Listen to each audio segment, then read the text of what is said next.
terima kasih ya. Kita selalu ada di dalam suasana. Jadi politik suasana, berhadapan dengan politik yang diasuh oleh massa. Kan seminggu ini kita lihat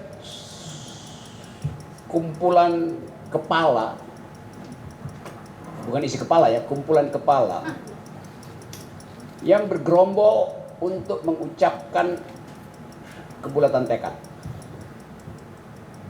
Walaupun berantakan argumennya itu. Ada yang membulatkan tekad untuk milih Muhaimin sebagai presiden tapi menunda pemilu itu. Kacau logikanya tuh. Ada yang poster di daerah Kemang situ tulisannya tolak perpanjangan masa jabatan eksekutif yudikatif. Itu agak kacau tuh. Eksekutif aja, nggak usah tambah-tambah yudikatif itu. Tapi semua menunjukkan bahwa bagaimana perpanjangan yudikatif itu. Ya, kacau. Tapi kita mengerti kekacauan itu tidak perlu dipersoalkan. Yang penting ada suasana tadi, suasana melawan, suasana membangkang. Dan itu yang sebetulnya di awal di 28 Oktober yang lalu waktu kita rumuskan Perhimpunan Menemukan Kembali Indonesia, kita coba beri nama suasana itu. Dulu saya beri nama The Beginning of the End itu. Awal dari berakhirnya kekuasaan, the beginning of the end. Sekarang akhirnya kita rasakan itu. Kita ada di awal dari kejatuhan kekuasaan. Dan bukan kita yang bikin tanda-tanda, dia sendiri yang menggali lubangnya. Jadi sebetulnya kita hanya pantau seluruh hukum sosiologi untuk menemukan istilahnya, yaitu the beginning of the end. Dan sekarang betul-betul dia menuju end game. Kan itu intinya tuh. Tentu kita bisa beri indikasi bagaimana kekuasaan itu menjadi rapuh karena dia nggak punya lagi kekuatan masyarakat sipil, sehingga untuk mengangkat seorang kepala otorita pilihannya makin lama makin terbatas tuh. Kepala korporasi sebuah perusahaan diangkat jadi ketua kepala otorita dari ibu kota negara itu nggak ada di dalam sejarah dalil itu tuh. Korporasi biarin aja dilakukan akumulasi, nanti negara yang menjalankan distribusinya itu. Sekarang kepala IKN itu dari awal memang rupanya direncanakan oleh Jokowi itu, dan kalau kita lihat jejak pertemuannya memang itu diinginkan, dan itu comply dengan fakta-fakta bahwa Kalimantan ini akan dijadikan semacam pulau Silicon Valley itu, dan di situ akan ada industri, dan sejak sekarang kita tahu siapa yang memegang kendali lahan di situ sebagai lahan bisnis. Itu oke, itu semua kita udah hitung segala macam tuh. Beberapa fakta yang lebih sosiologis yaitu suasana stunting. Ada 10 bertambah kekurangan nutrisi itu. Anak-anak makin lama makin mendekati kota-kota besar yang stuntingnya begitu. Sekarang mungkin ada 10 juta, tapi kalau statistiknya kita kasih plus minus margin of error mungkin 14 juta anak-anak itu stunting. Sementara Presiden tidak pernah satu kali pun bicara tentang kemiskinan itu. Ada rombongan nyari minyak goreng di Kendari, minyak goreng harganya 70.000 sekarang tuh. Dan itu artinya itu mungkin mending kita beli bensin bikin molotov tuh. Karena minyak goreng mahal, maka ada alasan untuk bikin molotov. Jadi sebetulnya seluruh gejala yang dulu kita pernah deteksi dengan kekuatan konsep kita itu berkumpul hari ini, gejala-gejala buruk itu. Kita bisa beri nama bahwa hari ini ada bukan sekedar kecemasan atau ketegangan, kebuntuan pikiran presiden itu. Jadi tadi saya terangkan bahwa dia nggak tahu lagi siapa yang mesti diangkat. Jadi akhirnya ya udah disodorin oleh 2-3 orang itu yang diangkat sebagai kepala otorita macam-macam itu. Sementara kita dengar untuk minyak goreng, nggak ada satupun menteri yang bisa terangkan apa sebetulnya persoalan minyak goreng tuh. Di antara mereka pasti saling intip. Kalau dia ngomong duluan, gua akan ambil keuntungan dari omongan dia tuh. Jadi kartel itu ada di depan istana semua. Padahal presiden bilang dulu, saya tahu siapa yang nimbun komoditas, siapa yang nimbun, padahal dia sebut macam-macam itu. Dan saya akan kejar. Ya penimbunnya itu justru yang mengizinkan dia untuk jadi presiden. Jadi nggak mungkin presiden keluar dari politik oligarki itu tuh. Nah karena itu tadi betul Ferry, mesti ada countervailing force itu, sesuatu yang melawan. Nah perlawanan itu tentu bukan karena 11 Maret, apa tuh 11 Maret, Super Semar. Super Semar itu suasana perlawanan semesta mahasiswa rakyat, Super Semar. Kira-kira begitu tafsir saya tuh. Karena memang itu yang terjadi itu. Saya dalam seminggu ini mungkin 20 BEM kontak saya untuk kasih semacam pencerahan. Tapi saya selalu bilang kami mengikuti mahasiswa, bukan kami menuntun Anda tuh. Jadi soal-soal semacam itu yang kita bisa lihat akan ada perkelahian, duel di jalanan pada akhirnya tuh. Kita inginkan itu memang, tapi kita tidak inginkan rakyat bawah itu jadi korban. Biar aja konfrontasi di kalangan elit itu. Jadi sekali lagi kita mau coba baca secara pelan-pelan apa sebetulnya yang terjadi sehingga presiden gagal mengoperasikan akalnya itu tadi. Yang ada di istana itu kalau kita lihat dari atas itu orang mondar-mandir orang yang tanpa kepala. Begitu juga di parlemen tuh. Ada kesibukan kasak-kusuk tapi itu kayak zombie yang bergerak kian kemarin nggak tahu mau ngapain. Jadi ini keadaan di mana kita masuk dalam suasana anomi. Nggak ada aturan, nggak ada arah, berantakan di mana-mana itu. Nah ini sebetulnya yang diintai oleh asing, oleh politik luar negeri yang berupaya untuk mengambil keuntungan dari kekacauan politik Indonesia itu. Nah sekarang kita masuk pada dalil kita sekarang. Kalau misalnya presiden tidak secara eksplisit mengatakan bahwa dia tidak menghendaki penundaan pemilu, maka dia nggak bicara yang bifurkasi, yang mendua di ujungnya tuh. Ya di ujungnya kita mesti perintah patuh konstitusi, tapi pembicaraan tentang penundaan demi demokrasi boleh dilakukan.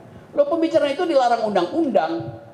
Sebetulnya kan yang sering kali diucapkan Bivitri terangin di mana-mana tuh syahganda, bursa, nggak boleh itu dibicarakan. Oke, kita anggap aja boleh kalau oke silakan boleh.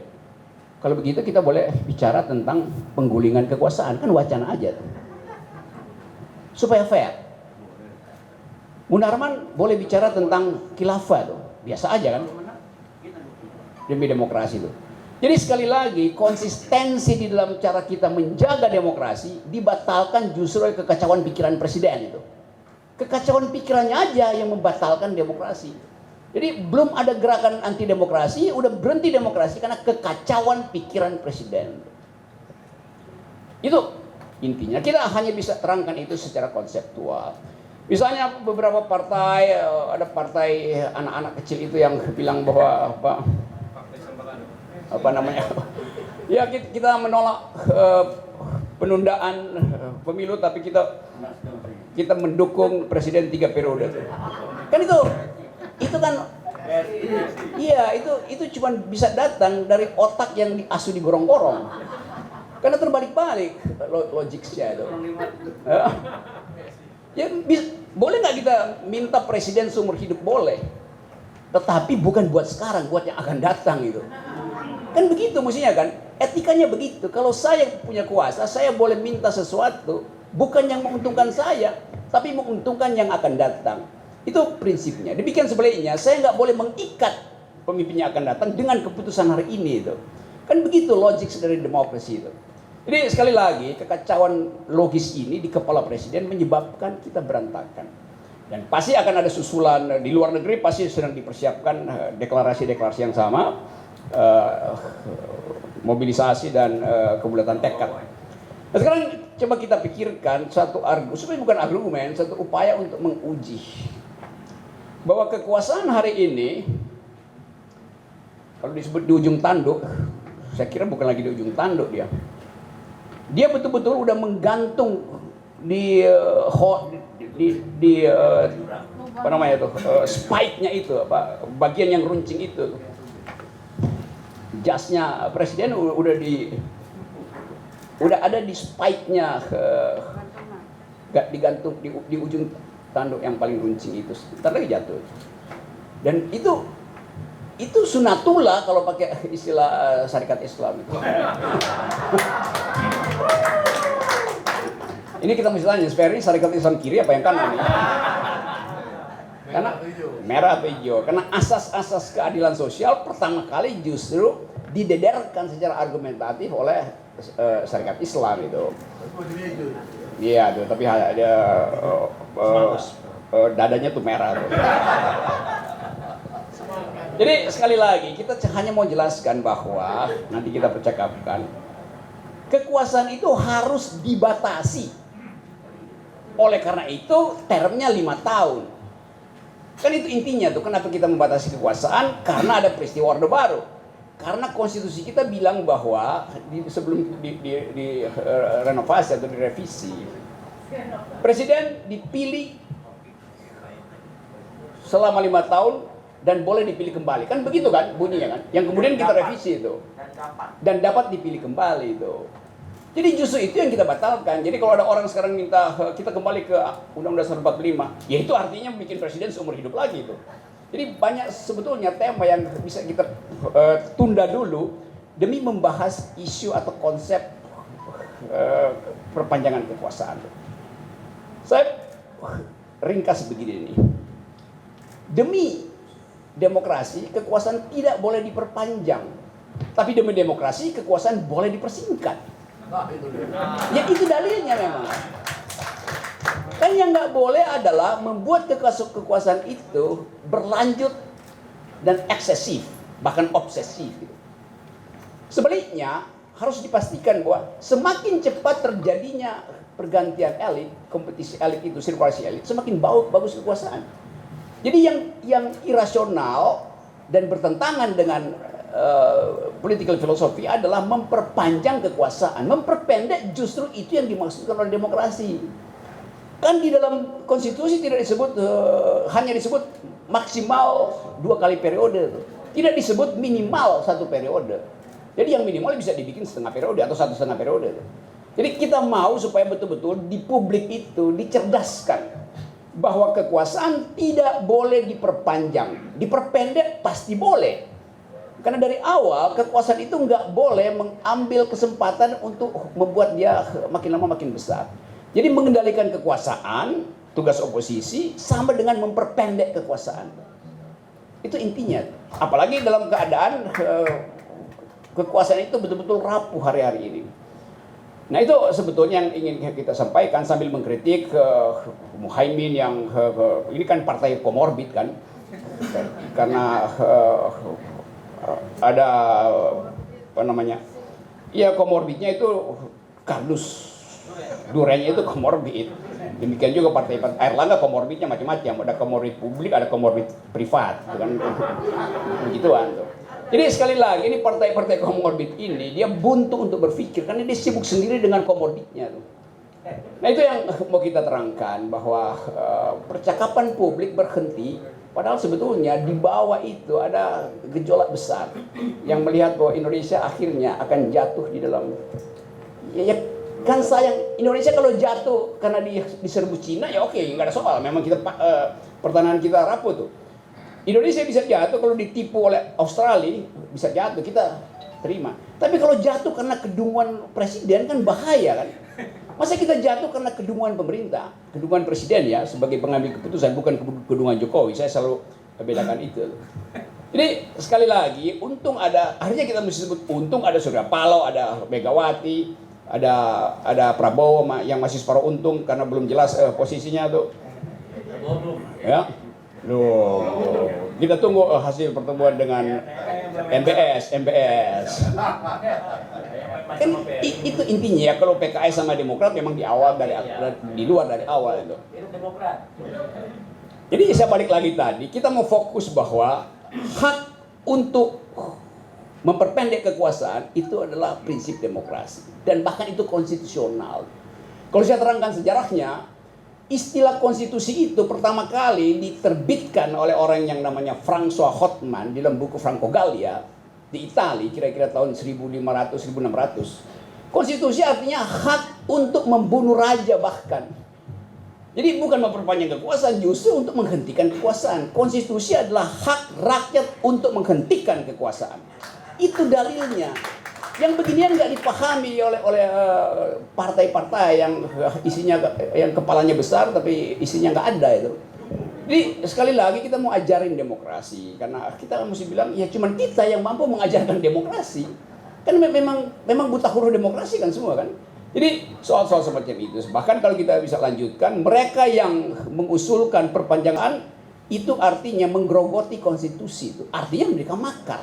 Kan ini melawan konstitusi, ada makar kan, bisa ditangkap ini yang ini kunyuk-kunyuk ini kan. Nah kita yang menginginkan percepatan perubahan kekuasaan tidak melanggar konstitusi itu. Karena konstitusi hanya melarang perpanjangan kekuasaan, bukan penghentian kekuasaan. Kan ada syarat-syarat kapan presiden mesti berhenti. Kalau kapasitasnya nggak ada, kemampuan dia untuk melihat peluang udah nggak ada, ya udah. Jadi jangan anggap bahwa, atau bukan kita yang menganggap, partai-partai itu anggap bahwa karena ekonominya nggak tumbuh maka presiden mesti diperpanjang. Kan mestinya Erlangga datang dengan karena ekonomi nggak tumbuh maka saya bisa tumbuhkan ekonomi. Karena itu presiden berhenti aja tuh. Kan logikanya begitu. Muhaimin juga bisa bilang begitu. Ekonomi memburuk, oleh karena itu kekuasaan dihentikan. Kan yang membuat ekonomi memburuk adalah kekuasaan. Tapi karena dia punya komorbid, maka dia nempel pada si virus.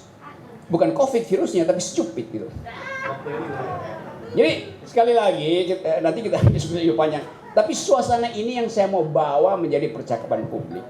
Yaitu countervailing ideas. Ide penanding dari ide memperpanjang. Ide memperpanjang hanya bisa ditandingi dengan ide memperpendek kekuasaan. Jadi kita pastikan bahwa pembicaraan ini mesti berlanjut supaya ada peluang untuk mempercepat perubahan politik. Saya carikan istilah ya. Rolling plan. Bukan plan yang udah fix, tapi yang rolling plan. Jadi rencana yang bergulir sejajar dengan pertambahan entropi negatif di istana itu. Gitu kalau anak ITB, gitu kan? Itu konsep. Sekarang tadi saya mulai dengan satu uraian untuk memperlihatkan poin pertama dari prinsip demokrasi yang ditulis di dalam konstitusi kita. Konstitusi kita hanya mengatur pelengseran, bukan perpanjangan kekuasaan. Konstitusi nggak mengatur perpanjangan kekuasaan. Yang diatur adalah penghentian kekuasaan. Ada syarat-syarat formal, ada syarat-syarat material. Jadi sebetulnya itu yang mesti kita endapkan supaya kalau kita bertengkar dengan tadi apa istilahnya para kudeta apa? Saya lihat para penculik pasal konstitusi, kita punya argumen. Dan ini juga diperlukan oleh mahasiswa. Mahasiswa sampai sekarang nggak bisa pastikan argumennya apa. Itu yang saya maksud tadi. Jadi bekali mereka dengan prinsip bahwa jangan takut mengatakan bahwa konstitusi kita mengiyakan penghentian kekuasaan, tapi tidak mengiyakan perpanjangan. Itu intinya. Itu yang pertama. Dalilnya mesti itu dulu. Karena grammarnya kan konstitusi. Seolah-olah yang dibicarakan sekarang itu adalah upaya untuk mengubah konstitusi untuk memasukkan pasal penambahan kekuasaan. Padahal konstitusi itu sudah bilang tidak boleh ada penambahan kekuasaan, pengurangan boleh. Itu yang namanya syarat-syarat penjatuhan presiden, syarat-syarat impeachment. Jadi itu poin pertama itu yang mesti Anda khatam dulu di dalam pikiran supaya punya kemampuan untuk mengargumentasikan itu. Yang kedua, saya tadi bicara soal moral clarity. Bahasanya mungkin terlalu rumit. Tapi itu makin lama kita mesti terangkan itu sebagai satu-satunya alasan kenapa kita mau bertengkar dengan kekuasaan. Karena moral clarity itu. Misalnya pertanyaannya, apa hak presiden untuk mengambangkan keputusannya dengan bifurkasi tadi itu. Tegak lurus tetapi boleh bicara. Moral clarity-nya apa? Sekarang kita bandingkan moral clarity yang sama dipakai oleh Habibie. Habibie bilang percepat pemilu. Moral clarity-nya apa? Supaya dia bisa dipilih kembali dalam percepatan itu karena dia masih memegang kekuasaan. Enggak, justru dia tidak menghendaki dia dipilih lagi. Itu yang namanya moral clarity. Bisa bedain enggak tuh? Jadi dalil itu mesti kita cerap dulu sebelum kita himpun retorik yang berlebihan hari ini. Jadi kejelasan itu yang kita inginkan. Itu poin kedua saya. Saya ulang ya, poin pertama adalah dalil demokrasi bahwa perpanjangan, perluasan, perlebaran kekuasaan dilarang oleh konstitusi. Penyempitan, penghentian kekuasaan justru dimungkinkan oleh konstitusi. Vital itu adanya, Ibu Bibip. Yang kedua tadi moral clarity. Apa moral clarity dari Airlangga untuk bicara tentang petani sawit di Riau meminta agar supaya penundaan? Moral clarity-nya apa? Kan itu intinya kan yang kita pertanyakan. Jangan-jangan dia bertemu dengan pengusaha sawit, bukan petani sawit. Kan itu yang mesti ada moral clarity, kejernihan moralnya apa. Dia boleh bicara.